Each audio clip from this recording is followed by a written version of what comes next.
അല്ലാഹുവിന്റെ റസൂൽ സല്ലല്ലാഹു അലൈഹി വസല്ലം മക്ക വിജയിച്ചടക്കിയപ്പോൾ അലി ഇബ്നു അബി ത്വാലിബ് റളിയല്ലാഹു അൻഹുവിനോട് പറയുകയാണ്, ലാ തദഅ തിംസാലൻ ഇല്ലാ തമസ്തഹ് വലാ ഖബ്റൻ മുശ്രിഫൻ ഇല്ലാ സവൈതഹ്. അലി, നിനക്കൊരു ജോലി ഞാൻ ഏൽപ്പിച്ചു തരികയാണ്.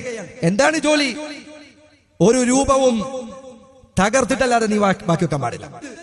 വിഗ്രഹങ്ങൾ അതിനോടൊപ്പം നബി സല്ലല്ലാഹു അലൈഹി വസല്ലം പറയാൻ, വലാ ഖബ്റൻ മുശ്രിഫൻ ഇല്ലാ സവൈതഹ്. കെട്ടി ഉയർത്തി നിർത്തിയിരിക്കുന്ന ഒരു ഖബ്റും നിരപ്പാക്കാതെ വിടാൻ പാടില്ല.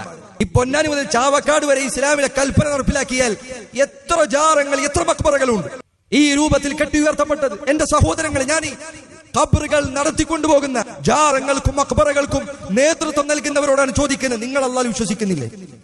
നിങ്ങൾ അല്ലാഹുവിന്റെ റസൂൽ സല്ലല്ലാഹു അലൈഹി വസല്ലമയെ നബിയായി അംഗീകരിക്കുന്നില്ലേ? ഇത് റസൂലുള്ളാഹിന്റെ വാക്കാണ്. എന്ത് നിങ്ങൾക്ക് അനുസരിക്കാൻ തടസ്സമുള്ളത്? എന്താണ് നിങ്ങൾ അതിൽ നിന്ന് തടയുന്നത്? നബി സല്ലല്ലാഹു അലൈഹി വസല്ലം പ്രാർത്ഥിച്ചു, അല്ലാഹുമ്മ ലാ തജ്അൽ ഖബ്രി വസനൻ യുഅബദ്. അവിടുത്തെ പ്രാർത്ഥനയാണ്, അല്ലാഹുമ്മ, അല്ലാഹുവേ, ലാ തജ്അൽ ഖബ്രി, എന്റെ ഖബറിനെ റബ്ബേ നീ ഒരിക്കലും ആക്കരുത്, വസനൻ, വസൻ എന്ന് പറഞ്ഞാൽ വിഗ്രഹമാക്കരുത്, വസനൻ യുഅബദ്, ആരാധിക്കപ്പെടുന്ന ഒരു വിഗ്രഹമാക്കി എന്റെ ഖബറിനെ അല്ലാഹുവേ നീ മാറ്റരുത് എന്ന് നബി സല്ലല്ലാഹു അലൈഹി വസല്ലം ദുആ ചെയ്യാൻ